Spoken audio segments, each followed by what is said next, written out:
4 ने भाग जातो का 2016ला? भाग गेली म्हणजे त्याला काय म्हणायचं?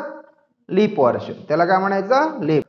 रोज पप्पाकडून 1 रुपये वाढवून घेणार. कॅल्क्युलेशन केलाय मी, ब्रॅकेट मधलाच केलाय.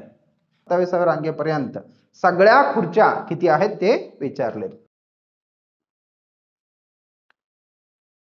स्टँडर्ड 10th मॅथमॅटिक्स पार्ट 1 त्यातले आपण प्रॅक्टिस सेट किती येणार आहे? 3.4. 3.4 मध्ये आपल्याला वर्ड प्रॉब्लेम येणार आहेत. म्हणजे आपण यात मराठीत आणि इंग्लिशमध्ये दोन्हीचे वर्ड प्रॉब्लेम घेणार आहोत. फर्स्ट 1, 2, 3, 4 म्हणजे लास्टचे 2 राहणार आहेत, ते थोडंसं दुसऱ्या पार्टमध्ये घेणार आहोत आपण. ठीक आहे. त्यातला प्रॅक्टिस सेट 3.4 मधील फर्स्ट क्वेश्चन काय बघूयात आपण. सराव संच 3.4. ठीक आहे. पहिला एक्झाम्पल काय म्हणतो बघा. 1 जानेवारी 2016. On 1st January 2016, Sanika decides to save 10 rupees, 11 rupees on second day, to save 10 rupees on first day, to save on the second days 11, 12 rupees on third day. Okay. If she decides to save like this, then on 31st December 2016, what would be her total saving? Her total saving. Her total saving म्हणजे सगळ्यांची बेरीज. सगळ्यांची बेरीज. It means you should use SN formula. Okay. So खाली आपण अजून एक आहे एक्झाम्पल, हे दोन्ही एक्झाम्पल घेणार आहोत. त्यातला फर्स्ट एक्झाम्पल घेऊयात आपण. ठीक आहे. इथं इंग्लिशमध्ये मराठीमध्ये दिलेलं आहे. सानिकाने 1 जानेवारी 2016ला ठरवले की त्या दिवशी म्हणजे प्रत्येक दिवशी 10 रुपये, दुसऱ्या दिवशी 11 म्हणजे त्या दिवशी म्हणजे काय 1 जानेवारीला, त्या दिवशी म्हणजे काय 1 जानेवारीला 10 रुपये, 11 रुपये, 12 रुपये असे प्रत्येक दिवशी. पहिल्या दिवशी 1 जानेवारीला 10 रुपये, 2 जानेवारीला 11 रुपये, 3 जानेवारीला असं वाढत गेलंय. मग त्याने एकूण 31 डिसेंबर 2016ला, कधी 31 डिसेंबर 2000, जानेवारी ते डिसेंबर किती होतं? 1 वर्ष होतं है ना. किती होतात? 1 वर्ष होतात. मग आता ती एका वर्षात प्रत्येक दिवशी 1 रुपये वाढवत गेलाय है ना. बघूया आता. डेज म्हणजे दिवस. पहिल्या दिवसात किती रुपये? 10 रुपये. किती रुपये? 10 रुपये. दुसऱ्या दिवसात 11, तिसऱ्या दिवसात 12 आणि चौथ्या दिवसात 13 वगैरे वाढत गेलेले आहे. मग टोटल आपल्याकडे एक कन्सिडर केल्यानंतर, विचार केल्यानंतर इथं काय बनतो? AP बनतो. अरिथमेटिक प्रोग्रेशन म्हणजे अंकगणिती श्रेणी बनते. मग त्यानुसार आपल्याला ए म्हणजे पहिला पद, फर्स्ट टर्म किती आहे? 10. डी काढायचा आहे. डी कसं काढणार? दुसऱ्यामधून पहिला. 11 - 10 = 1. मग नेक्स्ट येतो एन. काय? एन. एन म्हणजे टोटल नंबर. किती दिवस झाले? काय झाले? किती दिवस झाले? मग किती दिवस झाले हे काढण्यासाठी आपल्याला काय करावं लागेल की एका वर्षात किती दिवस असतात? 365. 365 days are in whole year. म्हणजे एका पूर्ण वर्षात 365 दिवस असतात. मग या 365 दिवस पैकी अजून एक असा असतो, लीप वर्ष म्हणतो आपण त्याला. काय म्हणतो? लीप वर्ष. लीप वर्ष किंवा लीप इयरला 1 दिवस वाढत असते. ज्या दिवशी फेब्रुवारीला 29 दिवस असतात है ना. फेब्रुवारीला 29. प्रत्येक महिन्याला नॉर्मल इयरला 28 दिवस असतात. फेब्रुवारीला लीप वर्षाला काय होते? 1 दिवस वाढते. म्हणजे 365 चं काय होते? 366. मग ही लीप वर्ष म्हणजे काय? लीप वर्ष कशाला म्हणायचा? साध्या भाषेत सांगायचं असेल तर दिलेल्या वर्षाला 4 ने भागायचं. कशाने? आता कोणती वर्ष आहे? वर्ष. 2016 2016. मग 2016ला जर आपण 4 ने भागलं तर जातो भाग. मग याच्यात 2016 ही लीप वर्ष आहे की नाही कसं ओळखायचं? 4 ने भागायचं. मग 4 ने भाग जातो का 2016ला? भाग गेली म्हणजे त्याला काय म्हणायचं? लीप वर्ष. त्याला काय म्हणायचं? लीप वर्ष म्हणजे लीप इयर म्हणायचा. मग लीप इयर झाली तर एक दिवस वाढते, एक दिवस वाढते. मग किती होणार? 366 डेज म्हणजे 366 दिवस होणार. ओके. आता n म्हणजे टोटल डेज किती झाले? 366. त्यांनी काय सांगितलंय? टोटल काढा म्हणजे पहिल्या दिवशी जेवढं रुपये केलंय, दुसऱ्या दिवशी, तिसऱ्या दिवशी असे मी वर्षभर गोळा केलं एक एक रुपये वाढवत, तर माझे पैसे किती होतात? हा जो अंकगणिती श्रेणी आहे, अरिथमेटिक प्रोग्रेशन आहे, ही अरिथमेटिक प्रोग्रेशन दैनंदिन जीवनात कसं उपयोग होईल? असंच तुम्ही ठरवला. स्थानिकाऐवजी तुम्ही ठरवा. मी आजपासून म्हणजे पहिला 1 जानेवारी पासून मी 10 रुपये लावलं, दुसऱ्या दिवशी 11 रुपये गोळा करते, तिसऱ्या दिवशी 12 रुपये, रोज पप्पाकडून 1 रुपये वाढवून घेणार असं ठरवला तर तेव्हा काय होईल? वर्षभरात म्हणजे एका वर्षात माझे पैसे किती होतील बाबा? एवढा हिशोब लावायचा आपल्याला. मग तुम्ही काढू शकाल? ते काढण्यासाठी हा जो अंकगणिती श्रेणी आहे, अरिथमेटिक प्रोग्रेशन आहे, ते यूज होणार आहे SN चा फॉर्म्युला वापरून. ओके, ठीक आहे. SN चा फॉर्म्युला वापरूया आपण. SN म्हणजे किती दिवस? 366. N म्हणजे 366. 2A म्हणजे 10. जे जे आहे ते माहित लिहायचं. N 366, D 1, बाकी सगळं सेम. बघा N किती? 366 डिवाइड बाय 2 ला 2 आहे तसंच. या दोघांमध्ये काय नसेल तर मल्टिप्लाय. A 10 लिहिलंय, प्लस ला प्लस, N 366 इथं आहे ना 366 हे लिहिलंय, मायनस ला मायनस, 1 ला 1, D 1. ओके. कॅल्क्युलेशन करत असताना इथे ब्रॅकेट मधला सोडवा पहिल्यांदा. ओके, इथं थोडंसं कन्फ्युज होऊ शकतो. ब्रॅकेट मधला सोडवा. 366 मायनस 1 365. मग इथं मी आहे तसंच लिहितो, बाकी सगळं आहे तसं. 366 मायनस 1 किती येतो? 365. बाकी सगळं सेम आहे की नाही? सेम म्हणजे हा सेम सेम सेम एवढाच कॅल्क्युलेशन केलाय मी, ब्रॅकेट मधलाच केलाय. आणि इथं काही नसेल तर काय असतं? मल्टिप्लाय. ओके. मग त्यानंतर काय करायचं? ब्रॅकेट संपला, मग मोठा ब्रॅकेट आहे अजून, त्या ब्रॅकेट मध्ये मल्टिप्लाय आहे का? बघा इथे एक मल्टिप्लाय, इथे एक मल्टिप्लाय आहे ना. 10 2 जा 20, 365 1 जा 365 म्हणजे 10 दोन्ही 20, 365 एक 365. तेवढंच करायचं. परत पुढचा स्टेप वाढवायचा. केला, ठीक आहे. पुढे आता परत कंस, या दोघांची काय करायची आता? ऍडिशन. 365 मध्ये 20 ऍड करा, 385, 385. मग 385 केलं, बाकी सगळं तसंच. आता काय करायचं? 2 ने याला डिवाइड करा किंवा याला करा. ह्याला होत नाही कारण हे इवन नंबर नाहीये, म्हणून याला होऊ शकतो. 366 ला डिवाइड करूया. काय करूया? डिवाइड करूया.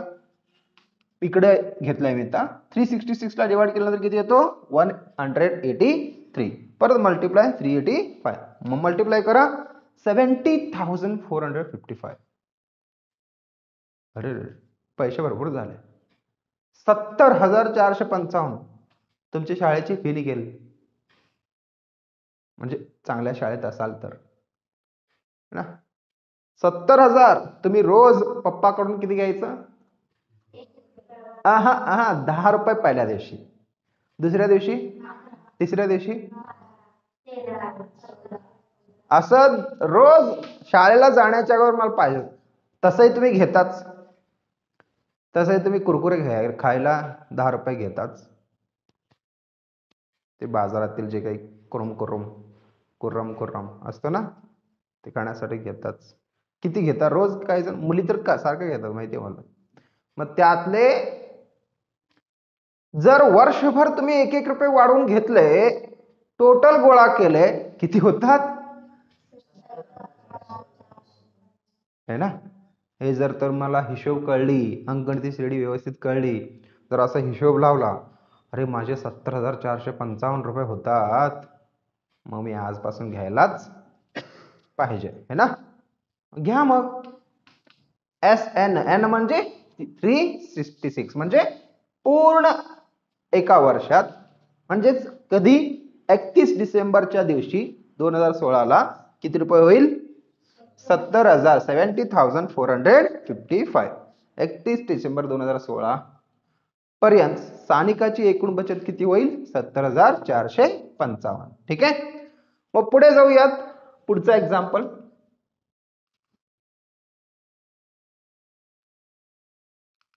एका माणसाने 8,000 रुपये कर्ज घेतले. काय घेतलंय? कर्ज घेतलंय. A man borrows 1,000 rupees and agrees to repay with a total interest of rupees 1,360 in 12 months. In 12 month installment म्हणजे monthly installment द्यायचे. Each installment being less than the preceding one by rupees 40. Preceding म्हणजे आधीच्या. Preceding म्हणजे काय? आधीच्या. Find the amount of the first and last installment. First installment आणि last installment काढायचं आहे. एका गृहस्थाने काय केलंय? 8,000 रुपये कर्ज घेतलंय. पहिला एकूणच रक्कम घेतलंय 8,000 रुपये. मग कर्ज घेतलंय त्यावर त्याला व्याज पण द्यायचंय. काय द्यायचंय? व्याज. मग व्याज किती आहे? 1,360. टोटल त्याला किती द्यायचं ते ठरवावं लागेल ना. मग त्याला पैसे रिटर्न द्यायचे. ते रिटर्न देत असताना प्रत्येक हप्ता म्हणजे काय? आज जे अमाऊंट दिलंय प्रत्येक हप्ता आधीच्या हप्त्यापेक्षा 40 ने कमी. समजा आज पहिल्या दिवशी 1,000 रुपये दिला, दुसऱ्या दिवशी 40 ने कमी करायचं, 960. कळली का? परत 40 रुपये कमी करा, 920. असं पहिल्या दिवशी जेवढा अमाऊंट दिलाय त्याच्यापेक्षा दुसऱ्या दिवशी भरत असताना 40 रुपये कमी, असं त्याने हप्ते भरले. मग असा हप्ता भरल्यानंतर त्यांनी विचारले की पहिला जो अमाऊंट होता, पहिला हप्ता भरलाय तो कितीचा होता आणि शेवटचा लास्टला गेल्यानंतर शेवटचा राहिलेला तो हप्ता होता तो किती होता, हे दोन्ही विचारले तुम्हाला. टोटल तर दिले तुम्हाला, है ना? किती द्यायचं एकूण? किती द्यायचं आहे त्याला? हा, व्याज पण द्यायचं आहे ना, है ना? मग आपल्याला लोन अमाऊंट किती आहे? 8,000. म्हणजे कर्जाची रक्कम 8,000 आणि व्याज त्याचे 1,360. मग टोटल रीपेमेंट किती करावं लागेल?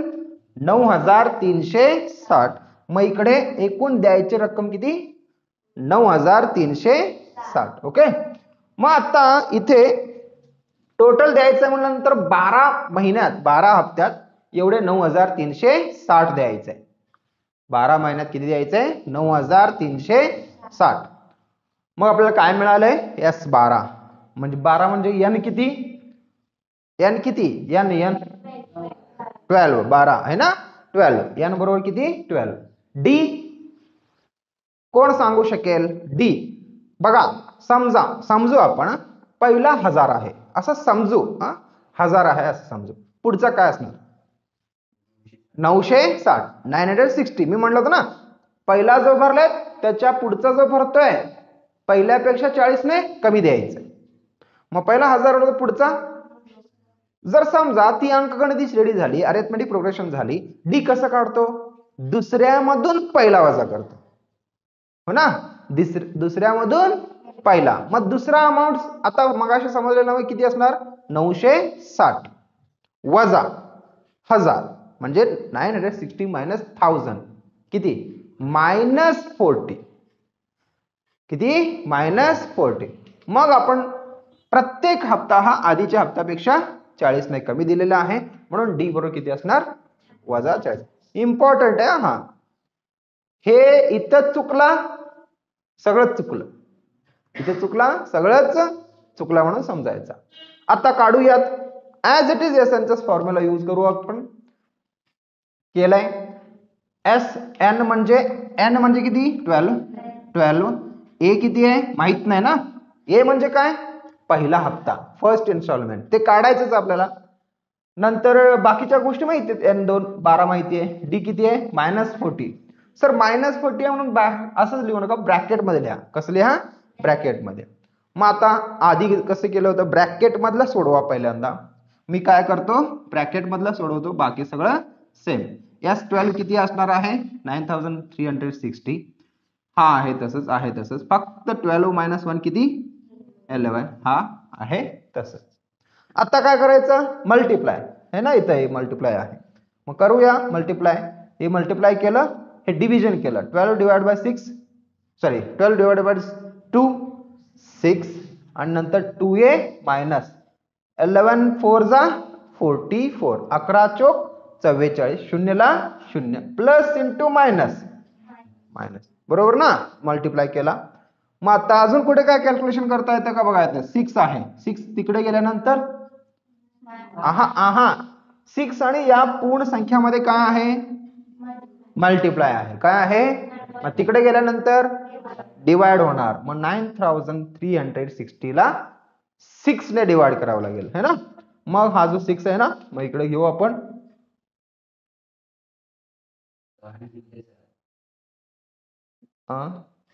सॉरी मी गुणलेलं आहे, तुम्ही तसंही करू शकता, असंही करू शकता, ठीक आहे. 6 तिकडे गेलं डिवाइड करा, नाहीतर फक्त मी काय केलंय 6 इंटू 2 12, 6 इंटू 4 40, याला मल्टिप्लाय केलंय 6 ने, याला पण गुणलेली आहे. मग 6 दोन्ही 12, या दोघांचा गुणाकार एवढा येतो. मग हा जो -2640 आहे, तिकडे गेल्यानंतर प्लस होणार. मग प्लस करूया, या दोघांची बेरीज 2640. ओके, मग इज इक्वल टू 12a ला 12a, दोघांची बेरीज किती येते 12,000 येते. मग आपण काढूया, लेफ्ट राईट करूया, 12a बरोबर 12,000. मग या दोघांमध्ये काय आहे परत मल्टिप्लाय. मग a इज इक्वल टू काय, a is equal to 12,000 divide by 12 है ना. मग याच्याने ह्याला भागलं, 12 व 1 जा 12, 12 1 12, किती शून्य, मग 1 नंतर 3 शून्य ठेवा, किती होतो 1000. अरे बरोबर आलं. ए किती आहे 1000, म्हणजे पहिला हप्ता किती आहे 1000च आहे. किती आहे 1000. मग आता आपल्याला काय काढायचं आहे, त्यांनी काय काढायला सांगितले होते, पहिला हप्ता, find the amount of first installment है ना. मग त्यांनी मराठीत दिलेला पहिला व शेवटचा. आता पहिला तर काढलाय, आता काय काढायचं, शेवटचा म्हणजे लास्ट टर्म, लास्ट टर्म म्हणजे शेवटचा पद, शेवटचं पद म्हणजे TN. मला हे अपेक्षित उत्तर होतं. लास्ट टर्म म्हणजे काय, शेवटचं पद सर, शेवटचं पद लास्ट टर्म सर. काय, हम डूब गए, हमारा नैया डूब गए. बघ लास्ट तर. मग आता TN काढूया, आहे तसंच. ए किती, ए पहिला हप्ता 1000 है ना. मग इकडं N 12, 1 डी किती आहे, D D D D D D D D D D D -40 है ना, ब्रॅकेट मध्ये ठेवलाय. वजाबाकी करा 11, गुणाकार करा एवढा, वजाबाकी करा 560. T12 म्हणजे शेवटचा हप्ता किती भरलाय 560. शेवटचा हप्ता किती भरलाय 560. मग आता लिहू शकता तुम्ही, the first installment is 1000 and last installment is 560. पहिला हप्ता 1000, शेवटचा हप्ता 560. ओके, पुढे एक्झाम्पल नंबर 3 and 4, म्हणजे तिसरा आणि येतोय ते, मी तिसरा आणि चौथा म्हणतो, चौथा आणि तिसरा म्हणतो, तिसरा आणि चौथा, थर्ड अँड फोर्थ. त्या थर्ड अँड फोर्थ मध्ये दोन्ही बघणार आहोत आपण आज. अरे घड्याळ कुठे गेलं, इकडे आहे का, आहे भरपूर वेळ आहे आपल्याकडे, असे उशिरा येणारे पण लवकर. उशिरा येऊन सुद्धा करत बसतात. तूच तूच मागे बघू नको तू. उशिरा आला तर ठीक आहे, निवांत झोपून तर आलाय ना, उशिरा आला तेव्हा तरी फ्रेश राहा. रात्री कितीला झोपला? मी 2ला झोपलो. संबंधच नाही, मी कितीला झोपलो हे संबंधच नाही. It depends on your mind. मैं फ्रेश रहूंगा कुछ भी हो जाए. तुम्ही ठरवलात ना मी फ्रेशच राहणार आहे. फ्रेश म्हणजे काय? बिंदास. आमच्या मनात अजूनही झोपच असतं. आणि सगळ्यात महत्त्वाचं, उठल्या उठल्या थोडंसं फिरायचं, मग जाऊन लगेच कंपल्सरी आंघोळ करायचं. कंपल्सरी. आंघोळ नाही केला तुमच्यात कंपल्सरी तो झोप असणारच आहे. असणारच आहे. केमिकल रिॲक्शन होत असते म्हणून होणार. त्याला एकट्याला म्हणत नाही, भरपूर जण असे आहेत की उठतात, थप थप थप थप पाणी मारतात तोंडावर, लगेच येतात. असं नाही यायचं. फ्रेश आंघोळ करून यायचं. उशीर येऊ दे, मास्तर थोडस रागवू दे, पण मी आंघोळ करून जाणार. ओके. काही जण आंघोळ न करता बाहेर पडत नाही सकाळ सकाळी. आंघोळ न करता काही जण खातच नाही. आत्ताच्या मुले उठल्या उठल्या मला पाहिजेच आहे तसं. चला मग सचिन काय करतो बघूया. सचिनने इन्व्हेस्ट केलाय. इन्व्हेस्ट म्हणजे काय? गुंतवणूक केलंय. काय केलंय? गुंतवणूक केलंय. Sachin invested in a national saving certificate scheme. एक स्कीम आहे त्याच्यामध्ये इन्व्हेस्ट केलंय. In the first year he invested 5,000. In the second year invested 7,000. In third year 9,000 and so on. Find the total amount that he invested in 12 years. म्हणजे काय? सचिनने एक scheme आहे त्यामध्ये गुंतवणूक केलंय, इन्व्हेस्ट केलंय. पहिल्या वर्षी किती केलंय? आता वर्षी आहे बरं का. पहिल्या वर्षी किती केलंय? 5,000, 5,000. दुसरा 7,000. तिसरा 9,000. चौथा असेल किती? किती असेल? कितीने वाढत गेलाय? 2,000 ने वाढत गेलाय. मराठीत सचिनने राष्ट्रीय बचत प्रमाणपत्रामध्ये पहिल्या वर्षी 5,000, दुसऱ्या वर्षी 7,000, तिसऱ्या वर्षी इरप्पा 9,000. तिसऱ्या वर्षी 9,000. चौथ्या वर्षी, पाचव्या वर्षी चौथ्या वर्षी, पाचव्या वर्षी. कन्फ्युज कसं होतं बघा ना तो. कॉन्फिडन्स पण नाही माणसाकडे. आता वर्ष बघूया. एका वर्षात पहिल्या वर्षी 5,000, दुसऱ्या वर्षी तिसऱ्या वर्षी असं वाढत गेलंय. ठीक आहे, असं वाढत गेलंय. म्हणजे ही काय झाली? अंकगणिती श्रेणी झाली, अरिथमेटिक प्रोग्रेशन झाली. यामध्ये परत त्यांनी काय विचारलं? टोटल विचारलं. किती वर्ष भरलंय? किती वर्ष भरलंय? 12 वर्ष भरलेलं आहे. किती वर्ष भरलेलं आहे? 12 वर्ष. मग त्याचे एकूण पैसे किती होतात ते काढायचं आहे. मग बघूया. हा पहिला टर्म म्हणजे ए है ना. ए लिहिलं 5,000. डी किती? डी दुसऱ्या मधून पहिला. हे करायचं कंपल्सरी. तुम्ही जर डायरेक्ट ओव्हर कॉन्फिडन्स नाही मी डायरेक्ट वजा करून लिहितो, नाही कराच. कारण कधी कधी मायनस मध्ये डी येतो. कितीही हुशार असलं तरी तिथं लिहायचंच कसं? असं. D is equal to 7,000 minus 5,000. Okay. मग N total number of years किती आहेत? 12. ओके. एस एन सूत्र सेम एस एन. मग पुटअप करा. N N N N N N N N 12. A 5,000. N 12. D 2,000. मग सगळं लिहूया. N N N N N 12. A ला ए, या दोघांमध्ये काय नसेल तर मल्टिप्लाय, या दोघांमध्ये काय नसेल तर मल्टिप्लाय असतो. डी किती आहे? 2,000. एन 12. ओके. मी सगळं परफेक्ट सांगतो. म्हणजे काय? इक्वलच्या खाली इक्वल, जी किंमत माहिती आहे त्याच्या खाली ती अमाऊंट लिहायचंय. इरप्पा. ओके. आता काय पुढे सांगा. मी आधी 2-3 एक्झाम्पल झाले. आता ब्रॅकेट. आता काय? ब्रॅकेट. ब्रॅकेट म्हणजे सांगा किती ब्रॅकेट? ब्रॅकेटचा आन्सर 11. बाकी सगळं सेम, पण या दोघांमध्ये काय असणार आहे? म्हणजे इथं काय येणार? 11 इंटू 2,000. 11 गुणिले 2,000. ABCDEFG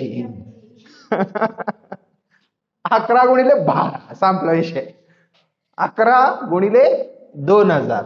बाकी सगळं आहे तसंच. मग आहे तसंच आहे. आता काय रप्पा काय सगळे गुणाकार, जेवढे गुणाकार तेवढे सगळे गुणाकार, मल्टिप्लिकेशन.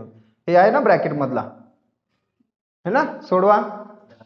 10,000 22,000. 10,000 आणि 22,000. इथं भागाकार केलाय ते. मग 10,000 अधिक 22,000, 22,000 अधिक 10,000.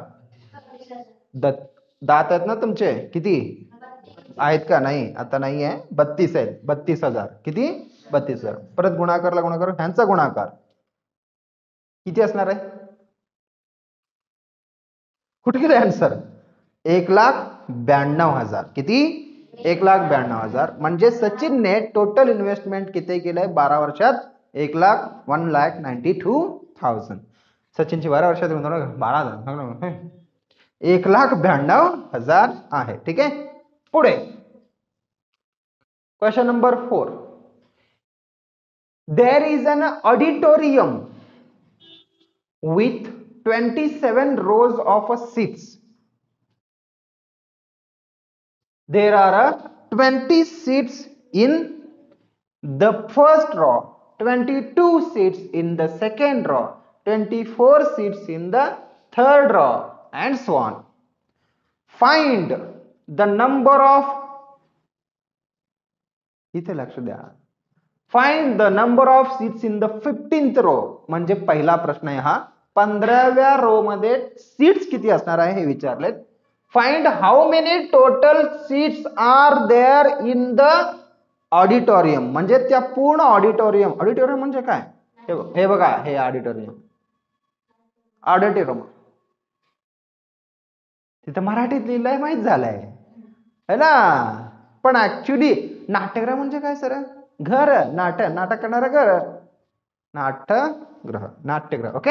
ही नाट्यगृह आहे. थिएटर म्हणतो ना आपण, तसा तो चेअर असतात तिथं, है की नाही? चेअर असे. मग याच्यात काय आहे? पहिला काय घेतलं त्यांनी? रोज, म्हणजे खुर्च्यांच्या रांगेत. पहिल्या रांगेत 20, दुसऱ्या रांगेत 22, तिसऱ्या रांगेत, चौथ्या रांगेत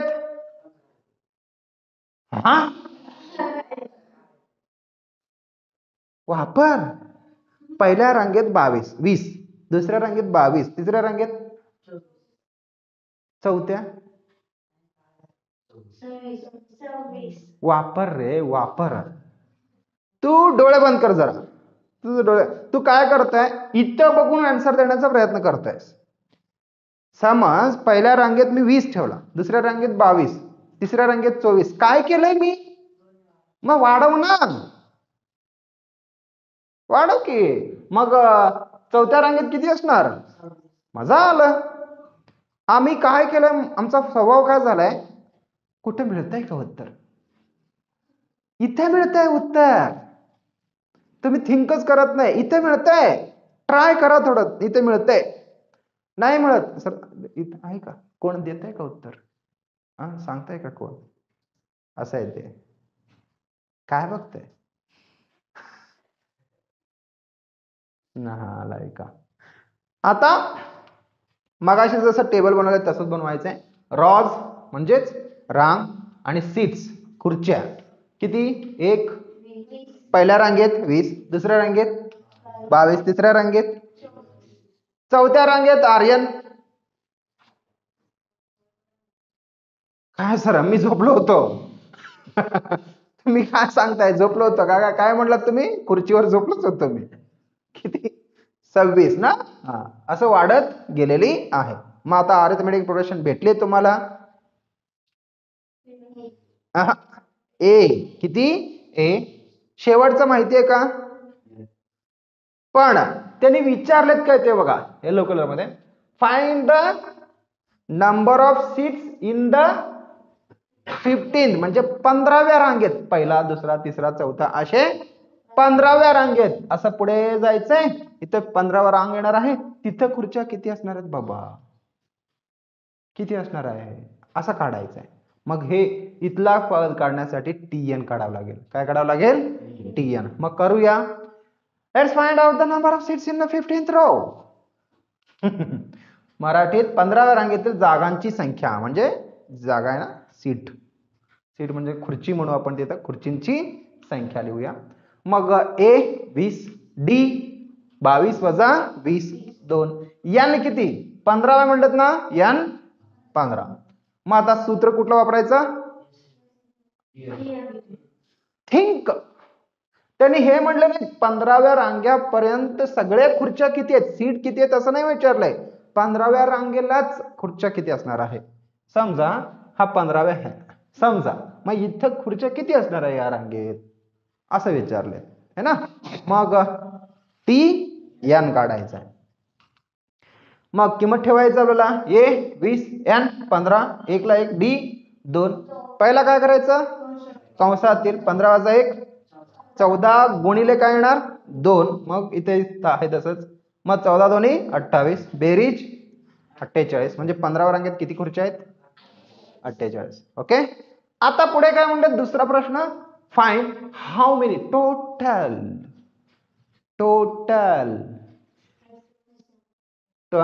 टोटल म्हणजे सीट एकूण. आता काय वापरायचंय, बेरीज वापरायचं म्हणजे एसएन चा सूत्र वापरायचं. मग एसएन चा सूत्र वापरत असताना पहिल्यांदा रांग किती आहेत बघायला पाहिजे ना. टोटल रांग किती आहेत,